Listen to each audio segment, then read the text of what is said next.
Baik, bismillahirrahmanirrahim. Assalamualaikum warahmatullahi wabarakatuh. Selamat pagi, teman-teman. Atau bahkan mungkin selamat siang ya. Kalau misalkan video pembelajarannya dilihat siang-siang, malam juga selamat malam. Video ini dibuat dikarenakan pada hari ini sebagian besar mahasiswa, khususnya angkatan 2025, melaksanakan kuliah lapangan ya, sehingga tidak bisa dilakukan perkuliahan secara langsung. Kalaupun misalkan secara online via Zoom, khawatir sedang melakukan aktivitas dan mungkin tidak bisa secara optimal mengikuti perkuliahan dari saya. Dan kemudian karena materinya masih banyak, kalau misalkan saya liburkan hari ini, itu juga dikhawatirkan materi tidak tersampaikan semuanya.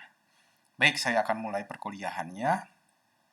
Materi sekarang adalah materi ke-10 dan materi ke-11 tentang reaksi substitusi.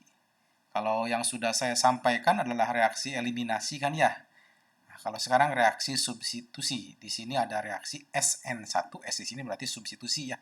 Substitusi yang ke-1 dan reaksi substitusi kedua. SN di sini substitusi nukleofilik. Kalau kemarin reaksi adisi ya, reaksi adisi elektrofilik. Di sini kalau nukleofil berarti di situ ada kata fil, berarti suka nukleon. Nah, berarti dilihat dari muatannya nanti. Kalau elektrofil berarti suka elektron gitu ya.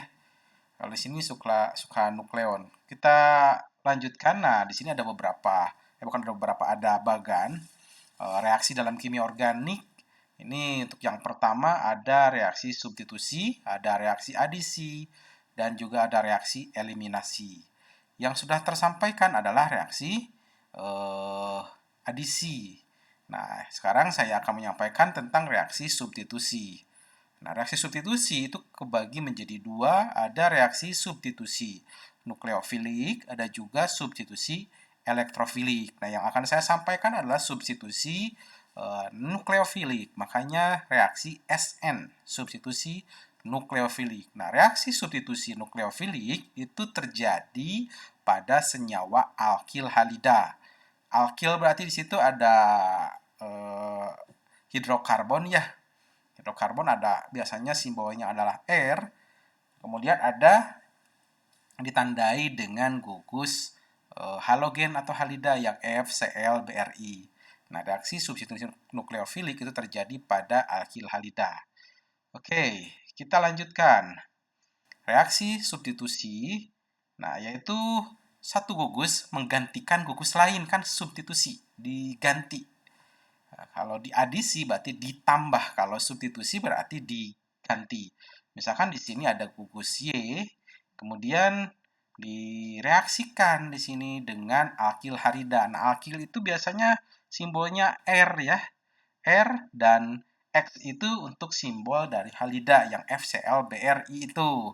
Nah, apabila ada gugus Y direaksikan dengan alkil halida, nah si Y itu akan mensubstitusi, menggantikan.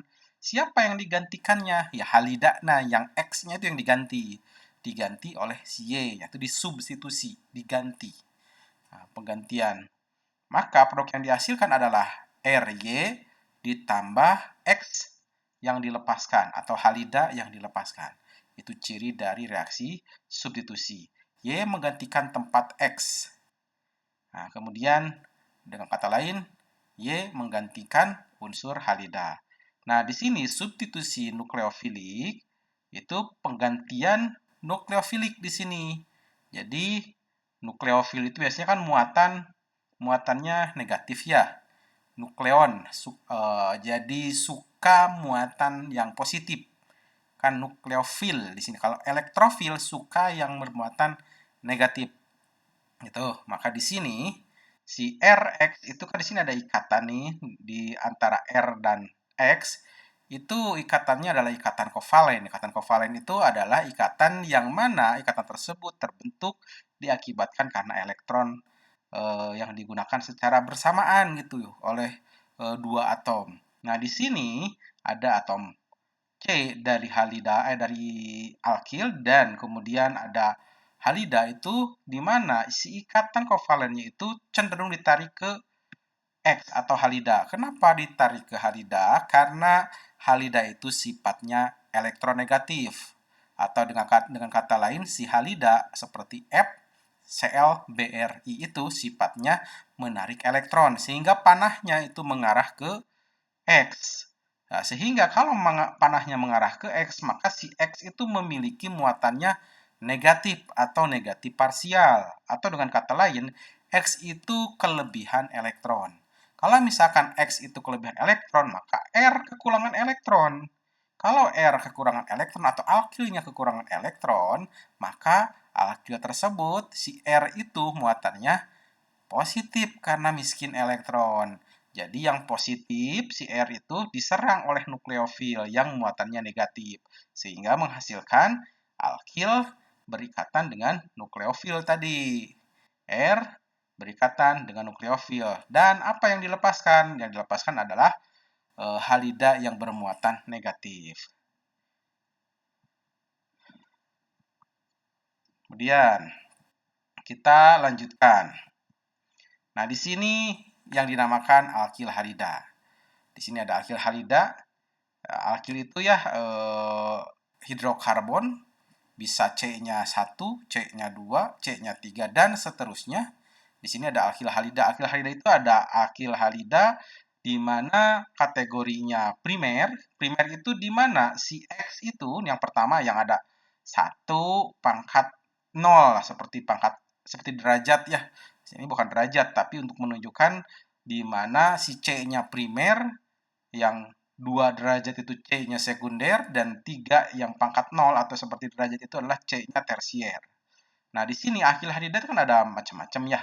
Ada yang primer, di mana si C-nya terikat pada satu C lain. Kemudian ada sekunder. Sekunder itu si C yang mengikat halida, yang mengikat X ini, terikat pada alkil lain, C yang lain, kedua, tapi terikat pada 2 C yang lain. Kalau alkil tersier, di mana si C-nya itu terikat pada 3 atom C yang lainnya. Oke, di sini ada tabel di mana di sini menunjukkan bahwa ada beberapa material atau beberapa gugus. Jadi biasanya kalau reaksi nukleofilik itu seperti atau mirip seperti reaksi asam basa ya. Nah, jadi di sini semakin lemah kebasaannya, maka semakin nukleofil di sini. Di sini ada deret, di sini ya ada deret, ada beberapa basa, di mana tingkat kebasaannya sangat kuat. Sehingga apa? Sehingga di sini tidak bagus untuk membentuk suatu nukleofil. Nah, berbeda dengan basa yang lemah di sini. Di sini ada gugus, ada material, beberapa material yang sifatnya basa lemah. Kalau basa lemah itu sangat bagus sekali membentuk nukleofil. Kita lanjutkan. Ada yang dimaksud dengan nukleofilisitas. Apa sih yang dimaksud dengan nukleofil? Apa sih yang dimaksud dengan basa itu sendiri? Apa yang membuat suatu nukleofil itu dikatakan nukleofil yang bagus atau baik, ataupun nukleofil yang kurang bagus atau kurang baik? Nah, reaksi nukleofilik atau reaksi SN1, reaksi SN2 itu biasanya dipergunakan pada proses sintesis.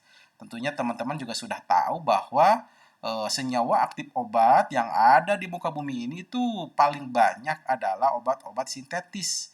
Nah, salah satu baik obat gitu ya ataupun bahan penunjang atau bahan tambahan pada pembuatan sediaan farmasi itu ada juga yang dibuat dengan teknik sintesis. Nah, apa bedanya tadi nukleofilisitas? Nukleofil dengan basa itu bedanya apa? Jadi perbedaan mendasarnya di sini nukleofilisitas dengan kebasaan, di mana kalau nukleofilisitas itu menggunakan parameter kinetik atau kecepatan. Kalau misalkan kebasaan itu menggunakan parameter farmakodinamik atau keseimbangan. Di sini menunjukkan bahwa semua nukleofil adalah basa dan semua basa juga adalah nukleofil gitu. Jadi tadi kan ada beberapa material atau beberapa zat yang sifatnya ada yang basa lemah, ada juga yang basa kuat. Yang basa lemah itu lebih, dua-duanya bisa digunakan bisa berperan sebagai nukleofil, hanya kalau misalkan semakin lemah kebasaannya, maka si nukleofil itu semakin bagus. Kemudian, hmm, kemudian di sini basa yang bagus itu belum tentu nukleofilnya bagus. Begitupun sebaliknya. Jadi basa yang kuat itu belum tentu nukleofilisitasnya bagus gitu. Dan basa yang lemah juga belum tentu nukleofilisitasnya lemah. Akan tetapi di sini dibandingkan dengan basa yang kuat, basa yang lemah itu lebih nukleofil, lebih bagus ke nukleofilisitasnya. Nah, sekarang reaksi substitusi nukleofilik pada atom karbon dibagi dengan reaksi asam basa, yaitu substitusi pada atom hidrogen. Kemudian, nah di sini perbandingannya pada atom karbon. Ini sudah saya jelaskan tadi ya. Reaksi substitusinya di sini ada nukleofil, ada substrat, ada produk, ada gugus lepasan. Nah, kalau pergantian pada atom hidrogen, nah ini yang atas itu kan reaksi substitusi. Nah, kalau yang di bawah itu adalah reaksi asam basa ya. Jadi penggantian atom hidrogen. Jadi contoh seperti NaOH direaksikan dengan HCl. Nah, itu kan ada H, X-nya itu adalah halida HCl. Itu adalah reaksi asam basa, bukan reaksi substitusi. Kalau reaksi substitusi tadi terjadi pada alkil halida. Nah, alkil halida itu adalah RX, itu alkil halida. Tapi kalau misalkan si nukleofil ataupun si basa itu sendiri bereaksi dengan asam halida, atau yang digantinya adalah si atom hidrogen, sehingga itu dinamakan reaksi asam basa. Ada basa dengan asam menghasilkan asam terkonjugasi dan basa terkonjugasi. Nah, di sini ada beberapa nukleofil, mungkin bisa teman-teman ingat gitu ya. Kalau misalkan tidak diingat pun nanti kalau pada saat ujian mungkin akan saya cantumkan jenis nukleofilnya dan teman-teman nanti bisa mereaksikannya. Biasanya disuruh melengkapi mekanisme reaksi. Di sini ada nukleofil seperti ClBr, ada OH, ada RO, min. Di sini ada produknya apa nih? Di sini ada alkil nih.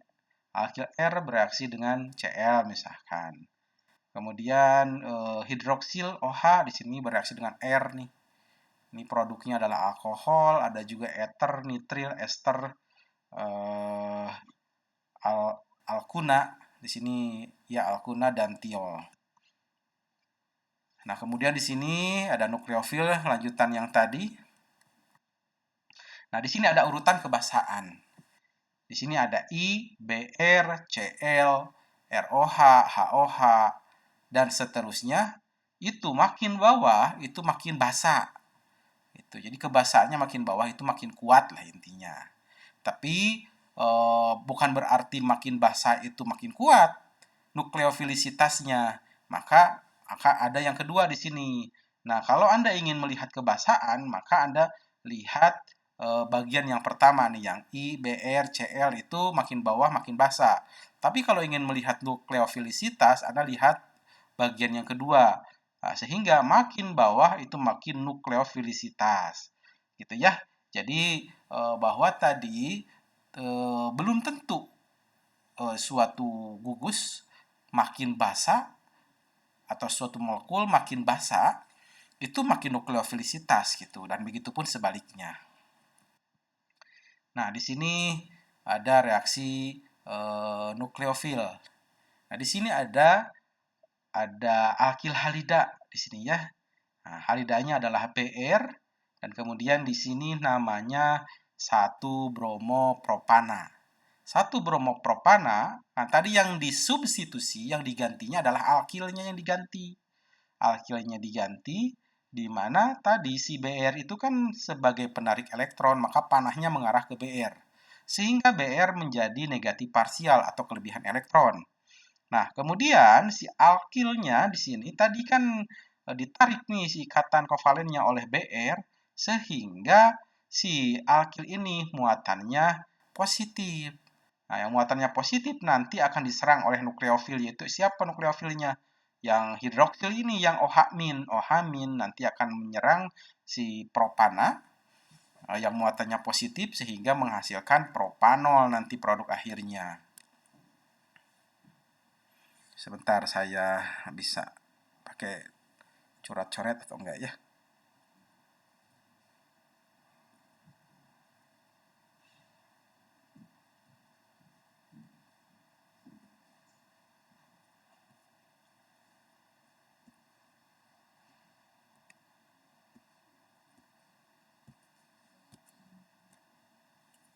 Nggak bisa ternyata. Nah, begitupun yang bawah juga sama nih. Reaksi nukleofil. Itu reaksi substitusi.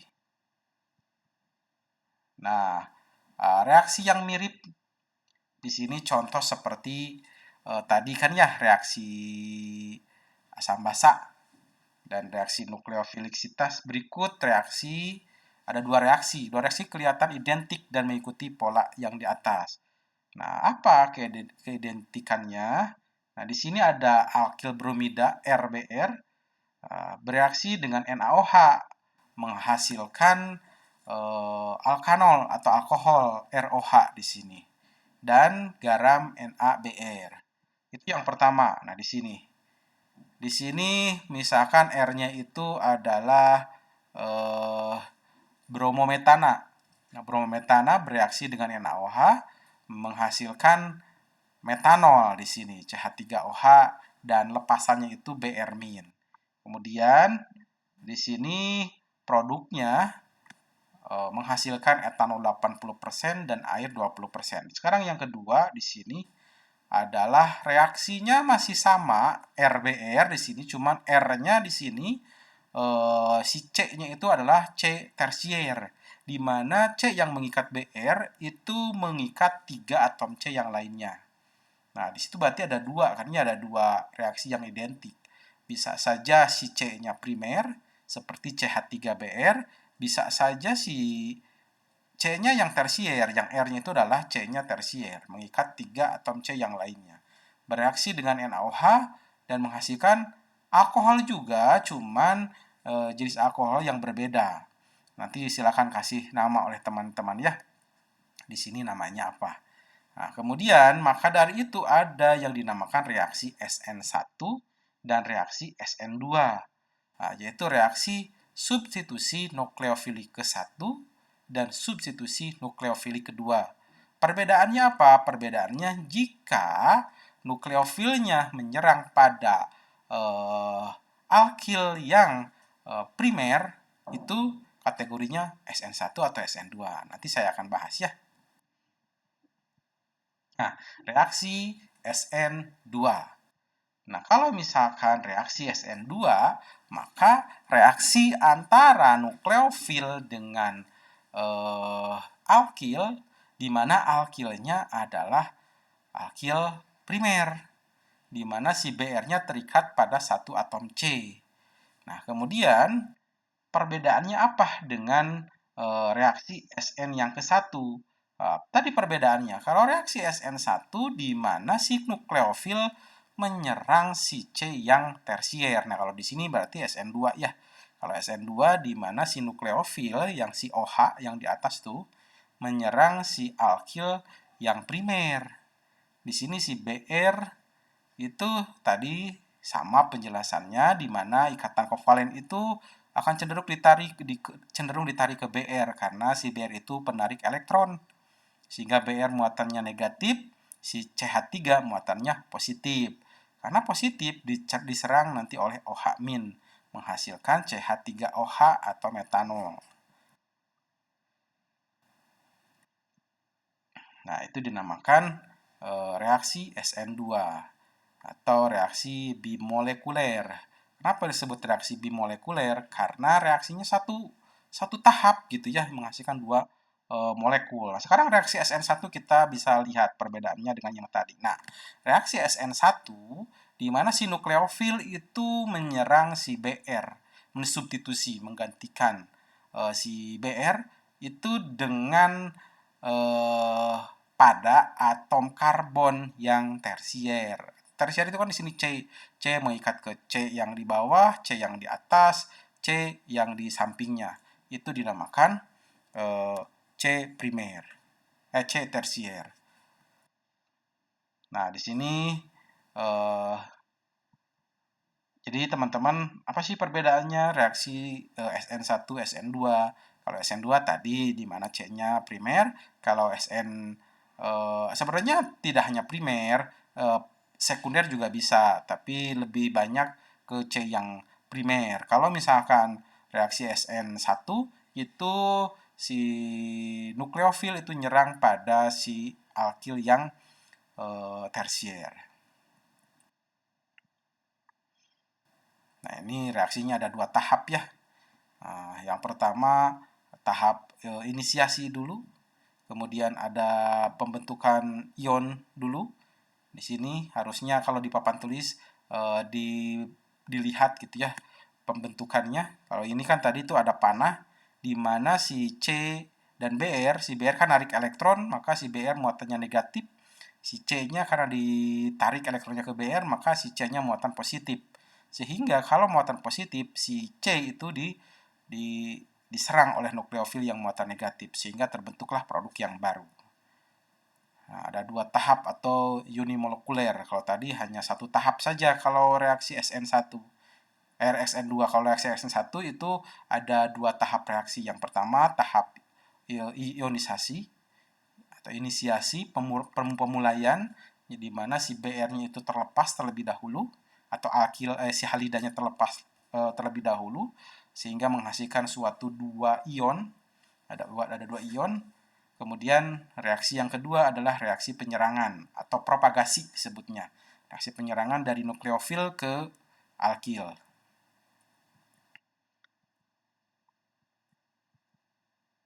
Oke, tadi ini sudah saya jelaskan. Nah, ini kasus pertama ini sudah juga saya jelaskan tadi. Primer, sekunder, jadi intinya apa bedanya reaksi SN1, apa bedanya reaksi SN2? Kalau SN1 itu si nukleofil menyerang si alkil yang sifatnya C-nya itu adalah C tersier, tapi kalau misalkan SN2, si C-nya adalah C yang primer. Ini ada beberapa contoh reaksi, nanti teman-teman pahami saja ya, karena sama-sama saja seperti yang sudah saya sampaikan tadi. Nah, di sini ada perubahan stereokimia.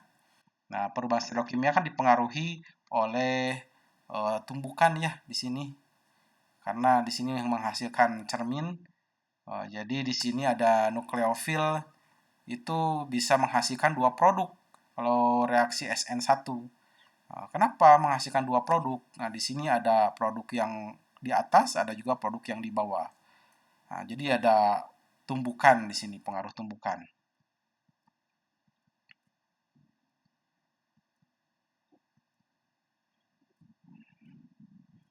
Kalau ibarat, nah di sini kan diserangnya itu ada yang ke bagian kiri. Saya nggak bisa menunjukkan di sini ininya. Ada yang ke bagian kiri, ada juga yang ke bagian kanan. Nah, ini adalah pengaruh penyerangan. Kalau yang ke sebelah kiri maka akan menghasilkan produk yang ke satu. Kalau misalkan ke sebelah kanan itu adalah produk yang kedua.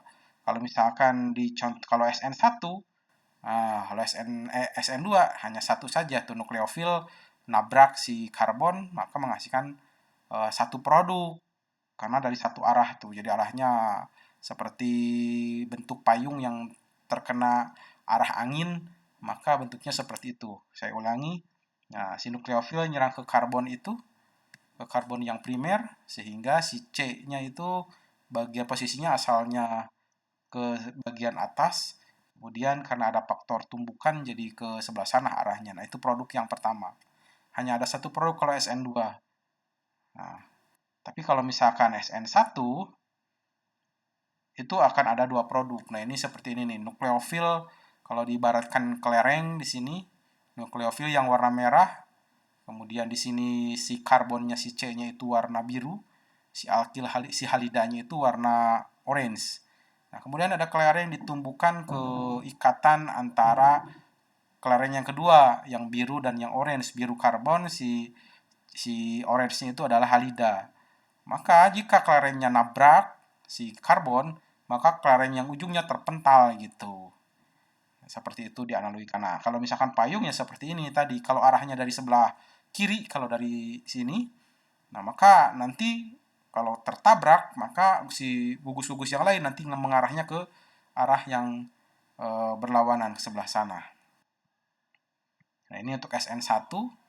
SN1 tadi kan ya ada dua senyawa yang dihasilkan karena bisa menyerang ke dua bagian, bisa ke arah kiri, bisa juga ke arah yang ke sebelah kanan. Nah, kalau misalkan ke kiri, nanti arahnya akan menghasilkan senyawa yang di bawah tuh. Bedanya apa? Bedanya ya kalau senyawanya sama-sama saja, cuman hanya bentuk cerminnya saja. Maka di situ ada simbol S dan R. Karena kemana gugus itu arahnya gitu. Apakah ke sebelah kiri ataupun ke sebelah kanan. Tergantung si nukleofil nyerangnya dari arah mana gitu. Apakah dari arah kiri ataupun dari arah kanan. Nah itu bedanya reaksi SN1 dan bedanya dengan reaksi SN2. Kalau reaksi SN1 itu menghasilkan dua produk karena nyerangnya dari dua arah. Nah, karena C-nya itu adalah C yang tersier. Beda dengan SN2. SN2 hanya menghasilkan satu produk karena C-nya itu adalah C primer, bukan tersier. Jadi hanya menghasilkan satu produk saja. Nah, di sini ada beberapa jenis reaksi, contoh reaksi. Nah, nanti mungkin teman-teman silahkan uraikan saja seperti apa mekanisme reaksinya. Di sini ada contoh, ada produk, ada hasil gitu.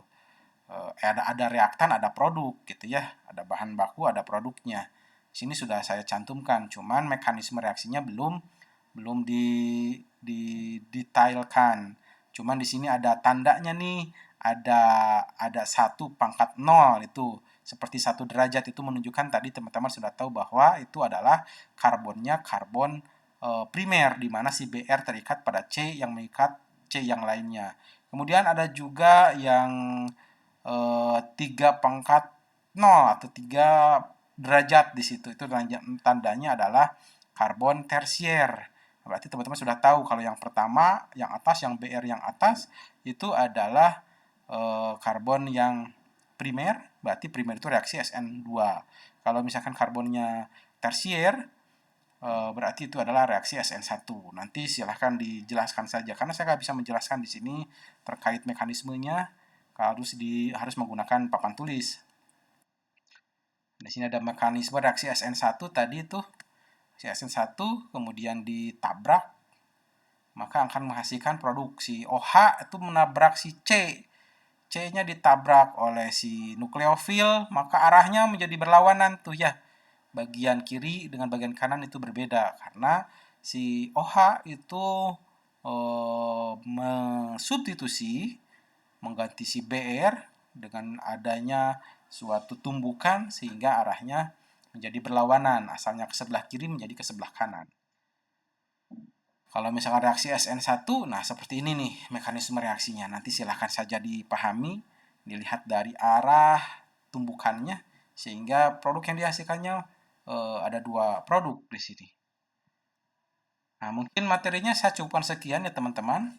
Kurang dan lebihnya saya minta maaf. Apabila ada yang ditanyakan, boleh silahkan nanti ditanyakan di kelas.